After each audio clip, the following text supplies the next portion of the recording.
Students, welcome to my YouTube channel D2 math classes. आज हम real number and polynomial से related कुछ important MCQ question को solve करेंगे, जिसका पहला क्वेश्चन कहता है if the HCF of 210 and 55 is expressible in the form of 210 into 5 plus 55y, then the value of y is. मतलब कि मेरे पास दो नंबर है 210 और 55, जिसका HCF को 210 into 5 प्लस 55y के रूप में लिखा गया है, तो y का वैल्यू क्या होगा। तो इसे सॉल्व करने के लिए सबसे पहले हम क्या करेंगे, 210 और 55 का HCF फाइंड आउट करेंगे। तो हम लोग इजी मेथड से ही करते हैं। तो 210 और इसका है, तो 210 को हम लोग क्या करेंगे, 55 से डिवाइड करेंगे। तो 55 3 जो आएगा हमारा 165 आएगा। 165 से 210 से 165 को अगर हम माइनस करते हैं तो ये आ जाएगा आपका 5। 10 में से 6 जाएगा तो आपका आ जाएगा 4। 45 से फिर हम क्या करेंगे, 55 में डिवाइड करेंगे तो 1 टाइम्स जाएगा, तो ये आ जाएगा आपका 45। माइनस करने पर अगेन क्या आएगा 10, फिर 45 यहाँ ड्रॉ करेंगे तो ये आपका आ जाएगा 4 टाइम्स में, यानी 45 रिमेनिंग बचेगा। और फिर 5 से हम 10 को डिवाइड करेंगे तो 5 2 जा 10। इस प्रकार जो हमारा HCF आएगा वो क्या आएगा 5। किंतु अकॉर्डिंग टू क्वेश्चन अगर हम जाएं तो इन दोनों संख्याओं का जो HCF दिया गया है वो किसके बराबर है, 210 into 5 प्लस 55y के। अर्थात ये वैल्यू जो होगा वो हमारा HCF के क्या होगा, इक्वल होगा। तो हम लोग लिख सकते हैं 210 into 5 plus 55y is equal to 5।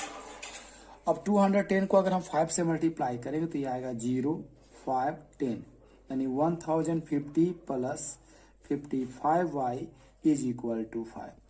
अर्थात 55y इज इक्वल टू आएगा 5। इस नंबर को हम अगर हम राइट हैंड साइड ले जाते हैं तो ये हो जाएगा 1050। ये आएगा हमारा 55y is equal two plus minus minus, यानी 1050 में से 5 माइनस करने पर ये आएगा 1045। इस प्रकार y का वैल्यू क्या आ जाएगा, माइनस 1045 डिवाइडेड बाई 55। अगर हम इसे 11 से कैंसिल करें तो 11 9 जा क्या आएगा 99, यहाँ बचेगा 5 और 5 55, तो 11 5 जा 55, फिर 11 5 जा क्या आएगा 55। 5 से 95 19 टाइम्स में कैंसिल हो जाएगा। इस प्रकार जो y का वैल्यू आएगा वो हमारा क्या आएगा, माइनस 19। तो हमें यहाँ पर y का ही वैल्यू फाइंड आउट करना था। इस प्रकार हमारा जो ऑप्शन होगा वो D जो होगा करेक्ट होगा। अब हम इसके क्वेश्चन नंबर 2 को देखते हैं। How many prime factors are there in the prime factorization of 5005। अर्थात इस क्वेश्चन में कहा गया है कि 5005 का कितना प्राइम फैक्टर यानी अभाज्य गुणनखंड है। तो हम 505 को क्या करें, 5005 को पहले प्राइम फैक्टराइज करेंगे तो ये आ जाएगा 5005। ये दूसरा नंबर क्वेश्चन, ये पहला था, ये दूसरा क्वेश्चन। इसको हम लोग प्राइम फैक्टराइजेशन के रूप में लिखते हैं। तो ये आएगा 5 से अगर हम इसको डिवाइड करें तो 1001।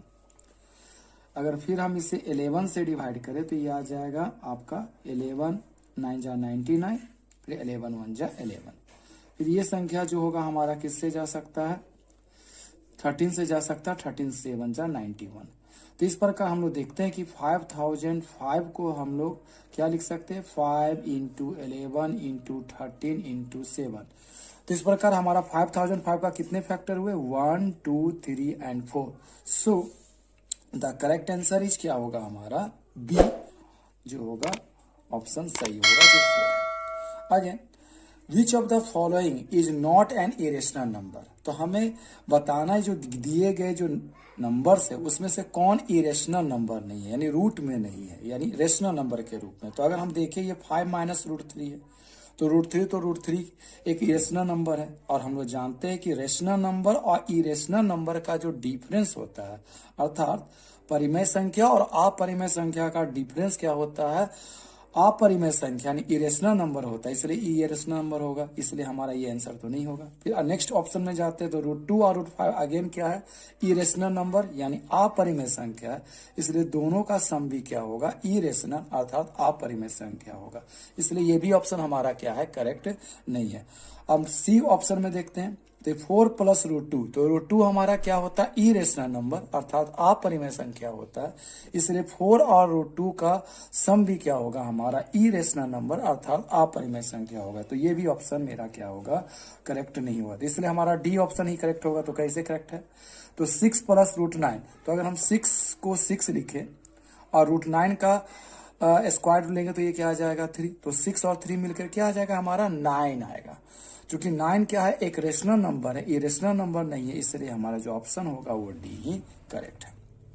अब हम 4th नंबर क्वेश्चन में देखते हैं कि √p is an irrational number if p is, हमें बताना है कि p एक अपरिमेय संख्या होगा जब p का मान इनमें से क्या होगा। तो हम देखते हैं, अगर हम इसमें √p में अगर हम p के प्लेस पर अगर हम लोग बारी बारी से दिए गए नंबर को पुट करते हैं, तो यहाँ अगर हम p के प्लेस पर 4 का स्क्वायर रूट निकाले तो ये क्या आ जाएगा, 2, तो p is an irrational number, हमको दिखाना √p is an irrational number, तो यहाँ क्या आ रहा है, √4 का स्क्वायर रूट क्या आ रहा है, 2, तो ये एक रेशनल नंबर, इसलिए हमारा ये ऑप्शन करेक्ट नहीं है। उसी प्रकार p के प्लेस में अगर हम 9 रखते हैं तो ये क्या आ जाएगा, 9 का स्क्वायर रूट हमारा क्या आ जाएगा, 3, ये भी मेरा क्या है, रेशनल नंबर यानी परिमेय संख्या, इसलिए ये भी ऑप्शन मेरा करेक्ट नहीं होगा। अब p के प्लेस में हम लोग क्या रखते हैं, 2, तो ये आ जाएगा √2, तो √2 क्या होता है, हमारा एक इरेशनल नंबर यानी अपरिमेय संख्या है, इसलिए यही ऑप्शन मेरा क्या होगा, जो ऑप्शन सी है वो क्या होगा, करेक्ट होगा। अब इसके क्वेश्चन नंबर 5 को लेते हैं। इसमें कहा गया if the HCF of A and B is 12 then the LCM of A and B is if AB product of AB is equal to क्या है, 1800, अर्थात हमारे पास दो नंबर है जिनका HCF जो है 12 है और उनका जो प्रोडक्ट है वो क्या है, 1800 के इक्वल है, तो हमारा LCM फाइंड आउट करना है। तो हम जानते हैं कि LCM इज इक्वल टू क्या होता है, product of number divided by HCF, तो यहाँ प्रोडक्ट ऑफ नंबर जो है हमारा क्या है, AB का जो प्रोडक्ट है वो हमारा 1800 के इक्वल है, डिवाइडेड बाय जो HCF है वो हमारा दोनों नंबर का क्या दिया हुआ, 12। अब हम इसे क्या करेंगे, 1800 से 12 से 1800 को डिवाइड करेंगे, तो ये आ जाएगा आपका 12 1 जा 12, हमारा क्या होगा, यहाँ 6 रिमेनिंग बचेगा, तो 6 और 0 60, तो ये 12 5 जा 60 और ये आएगा 0। इस प्रकार जो A और B जो नंबर है उसका जो HCF होगा वो हमारा क्या होगा, 150, तो हमारा जो ऑप्शन जो होगा वो C जो होगा वो करेक्ट होगा। अब हम इसके क्वेश्चन नंबर 6 को, इसके क्वेश्चन नंबर 6 में कहा गया है if the product and sum of zeros are -2 and 3 respectively, then the equation of quadratic polynomial is, अर्थात अगर किसी क्वाड्रेटिक पोलिनोमियल के जीरो का प्रोडक्ट गुणनफल तथा जीरो का सम क्रमशः क्या है, -2 और 3 है, तो हमें उस क्वाड्रेटिक यानी द्विघात समीकरण बहुपद को ज्ञात करना है। तो अगर हम इस क्वेश्चन को सॉल्व करें तो हम देखते हैं कि प्रोडक्ट ऑफ क्या है, प्रोडक्ट ऑफ जीरोज क्या है हमारा, -2, तो हमारा दो जीरोज जो हम लेते हैं वो क्या लेते हैं, हम लोग अल्फा और बीटा लेते हैं। अल्फा और बीटा क्या होता है, हमारा दो जीरोज होता है, तो प्रोडक्ट ऑफ जीरोज को हम लोग क्या लिखते हैं, अल्फा इंटू बीटा, इसका वैल्यू कितना दिया है, प्रोडक्ट ऑफ जीरोज का -2 है, तो यहाँ हम लोग लिखेंगे alpha into beta is equal to -2। उसी प्रकार सम ऑफ जीरोज अर्थात अल्फा प्लस बीटा का जो सम है वो किसके इक्वल है, हमारा 3 के इक्वल है, तो हम यहाँ क्या लिख सकते हैं, 3 लिख सकते हैं। तो हम जानते हैं कि किसी भी क्वाड्रेटिक पोलिनोमियल का जो इक्वेशन होता है वो होता है x² minus sum of zero यानी alpha plus beta into X plus alpha into beta था प्रोडक्ट ऑफ जीरोज। अब हम इस वैल्यू को यहाँ पुट करेंगे तो ये आ जाएगा आपका x² minus alpha plus beta के प्लेस में हम लोग क्या रखेंगे, 3, तो ये आ जाएगा 3x और अल्फा इंटू बीटा के प्लेस में हम लोग क्या रखेंगे, -2। ठीक है, तो ये आपका आ जाएगा x² minus 3x plus minus minus क्या आ जाएगा 2, तो हम देखते हैं कि कौन सा ऑप्शन हमारा क्या है, सही है। तो हमारा जो ऑप्शन है इसमें आपका ये जो ऑप्शन बी है जो है करेक्ट है। अब हम इसके क्वेश्चन नंबर 7 को देखें। Equation of a quadratic polynomial whose zeros are 5 plus root 2 and 5 minus root 2 is. उसी प्रकार से मिलता जुलता क्वेश्चन है, लेकिन दूसरे टाइप से पूछा गया है कि अगर किसी क्वाड्रेटिक यानी किसी द्विघात बहुपद का जो जीरोज है वो अगर 5 प्लस रूट 2 और 5 माइनस रूट 2 है तो उसका इक्वेशन अर्थात समीकरण क्या होगा। तो हम यहाँ देखते हैं कि अल्फा का जो वैल्यू है वो आपका दिया गया है 5 प्लस रूट 2 और बीटा का जो वैल्यू है वो क्या है 5 माइनस रूट 2। तो हम लिख सकते हैं यहाँ पर अल्फा इज इक्वल टू क्या आएगा 5 प्लस रूट 2 एंड बीटा के प्लेस में हम लोग लिखेंगे 5 माइनस रूट 2। तो चूंकि हमें अगेन क्या निकालना है, क्वाड्रेटिक पॉलिनोमियल का इक्वेशन निकालना, तो हमें इसी फॉर्मूला का अप्लाई करना पड़ेगा। तो इसके लिए हमें क्या निकालना पड़ता है, सम ऑफ जीरोज और प्रोडक्ट ऑफ जीरोज। तो सम ऑफ जीरोज निकालने के लिए हम लोग क्या करेंगे, पहले अल्फा प्लस बीटा का सम करेंगे। तो अल्फा का जो वैल्यू है के प्लेस में हम लोग रखेंगे 5 प्लस रूट 2 प्लस बीटा के प्लेस में हम लोग रखेंगे 5 माइनस रूट 2। तो ये रूट 2 और रूट 2 क्या हो गया हमारा कैंसल। तो इस प्रकार 5 और 5 मिलकर के आ गया 10, यानी अल्फा प्लस बीटा का जो वैल्यू आया हमारा क्या आया 10 के इक्वल आया। उसी प्रकार हमें क्या निकालना होगा, अल्फा इंटू बीटा। तो अल्फा इंटू बीटा का के लिए हम अल्फा का वैल्यू रखेंगे 5 प्लस रूट 2 और बीटा के प्लेस में रखेंगे 5 माइनस रूट 2। तो हम लोग जानते हैं कि a प्लस बी और a माइनस बी का जो फॉर्मूला होता है वो होता है ए स्क्वायर माइनस बी स्क्वायर, और ये जो 5 प्लस रूट 2 और 5 माइनस रूट 2 है इसी फॉर्म में है। तो हम इसे लिख सकते हैं a का स्क्वायर यानी 5 का स्क्वायर माइनस b का स्क्वायर यानी रूट 2 का स्क्वायर। इस प्रकार 5 का स्क्वायर जो आएगा हमारा 25 और रूट 2 का स्क्वायर जो आएगा हमारा 2 होगा। तो सो प्रोडक्ट ऑफ क्या हो जाएगा, जीरोज क्या होगा 23 के इक्वल होगा। अब हम इसी इक्वेशन में क्या करते हैं, वैल्यू को पुट करते हैं। तो हमारा जो आंसर आएगा इस आधार पर ये आ जाएगा x square minus alpha plus beta के प्लेस में हम लोग क्या रखेंगे 10x हो जाएगा, और alpha plus alpha into beta के प्लेस में हमें क्या रखना पड़ेगा 23। इस प्रकार जो हमारा इक्वेशन का होगा वो x square minus 10x plus 23। तो हम देखते हैं यहाँ पर कौन सा ऑप्शन है हमारा, again B is the correct x option. अब हम इसके नेक्स्ट क्वेश्चन 8 में देखें तो if alpha and beta are the zeros of the polynomial f x is equal to x square minus 3x plus 2 then the value of 1 by alpha plus 1 by beta हमें निकालना है। अर्थात इसमें कहा गया है कि किसी बहुपद का दो जीरोज हैं, शून्यक है अल्फा और बीटा, और वो बहुपद है x square minus 3x plus 2। तो अब हमें 1 by alpha plus 1 by beta का वैल्यू फाइंड आउट करना है। तो इसे निकालने के लिए सबसे पहले अगर हम इस क्वेश्चन को देखें तो हम देखते हैं कि x square minus 3x plus 2 हमारा इक्वेशन है। तो यहाँ a का जो वैल्यू है ये a यहाँ इंडिकेट करेगा। एक्स स्क्वायर के साथ जो कोफिशिएंट रहता है उसे हम लोग क्या कहते हैं a। तो a का वैल्यू है वो हमारा क्या है 1। x के साथ जो कोफिशिएंट रहता है उसे हम लोग क्या कहते हैं b। तो b का जो वैल्यू होगा वो -3, और ये जो कांस्टेंट टर्म होता है वो c कहलाता है। तो c का जो वैल्यू आया हमारा 2।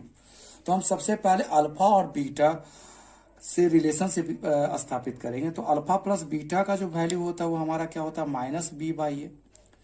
तो हम b का वैल्यू इसके प्लेस पर रखते हैं तो ये आ जाएगा माइनस, और b के जगह हम लोग क्या रखेंगे -3 डिवाइडेड बाई a के प्लेस में हम लोग क्या रखेंगे 1। तो ये आ जाएगा माइनस माइनस क्या हो गया +3 बाई 1 जिसका वैल्यू आएगा हमारा 3। यानी अल्फा प्लस बीटा के जगह हम लोग क्या रख सकते हैं 3। और अल्फा इंटू बीटा निकालते हैं तो क्या होता है इसका वैल्यू c बाई ए, यानी अल्फा इंटू बीटा किसके इक्वल होता है c बाई ए के इक्वल होता है। तो c का जो वैल्यू है वो हमारा 2 है, और अगेन a का वैल्यू क्या आ जाएगा मेरा 1। तो यानी 2 बाई 1 जिसे हम लोग क्या लिख सकते हैं 2। तो हमें 1 by alpha plus 1 by beta का वैल्यू निकालना है। तो हम देख सकते हैं कि 1 by alpha plus 1 by beta में अल्फा बीटा का जो एलसीएम आएगा वो आएगा अल्फा बीटा। अल्फा से अल्फा बीटा को अगर कैंसिल करें तो हमारा आएगा बीटा, प्लस बीटा से अल्फा बीटा को कैंसिल करें तो बीटा बीटा कैंसिल यानी अल्फा, यानी आ जाएगा अल्फा। तो हम देख रहे हैं अल्फा प्लस बीटा, ये बीटा प्लस अल्फा को हम कंसीडर कर सकते हैं अल्फा प्लस बीटा के रूप में। तो अल्फा प्लस बीटा का जो वैल्यू था हमारा क्या है 3, जबकि अल्फा इंटू बीटा का वैल्यू क्या था 2। तो सभी को का मान रखने पर हम देखते हैं कि 1/अल्फा प्लस 1/बीटा का जो वैल्यू आता है वो 3/2 के इक्वल होता है। तो हमारा जो ऑप्शन है वो क्या है, वो अगेन क्या है, बी है, जो 3/2 है। अब हम 9th नंबर क्वेश्चन को देखते हैं। इसमें कहा गया है कि a number n when divided by 15 gives the remainder 4. What is the remainder when the same number is divided by 3? इसमें कहा गया है कि एक संख्या n है जिसे 15 से क्या करते हैं, डिवाइड करते हैं, तो हमारा शेषफल क्या आता है, 4 आता है। तो अगर हम इसी संख्या अर्थात n को 3 से डिवाइड करें तो हमारा रिमाइंडर क्या आएगा। तो हम लोग इक्वली डिवीजन एल्गोरिथम से जानते हैं कि यहाँ n को किससे डिवाइड किया जा रहा है, 15 से।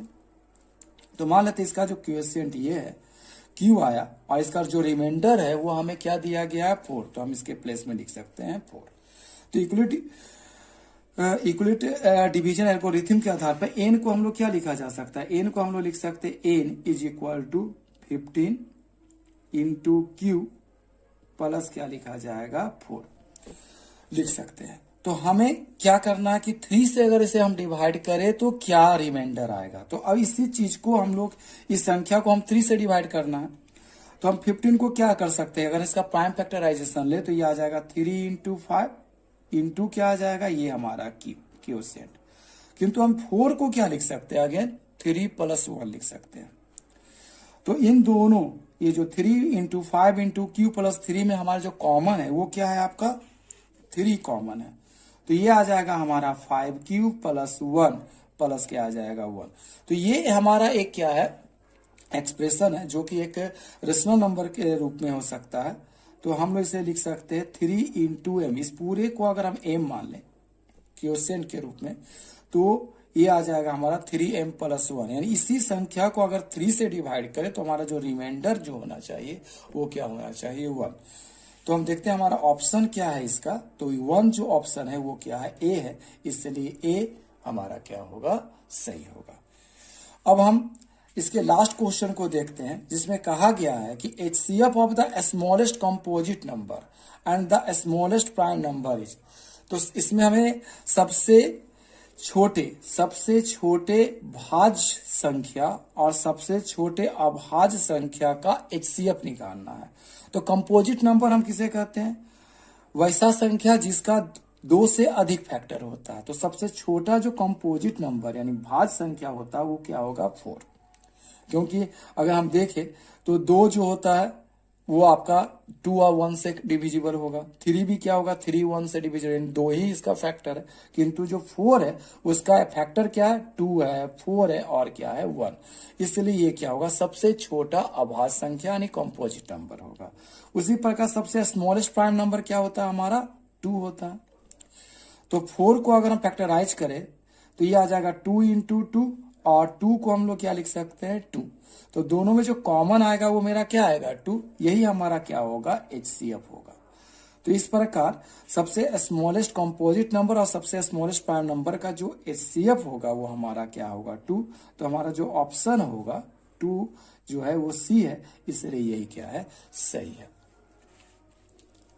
आशा करता हूं कि आज का जो क्वेश्चन था वो आपको अच्छे लगे होंगे। अगर हमारा वीडियो आपको हेल्पफुल और इंफॉर्मेटिव लगता हो तो हमारे वीडियो को लाइक, शेयर एंड सब्सक्राइब करें। Thank you.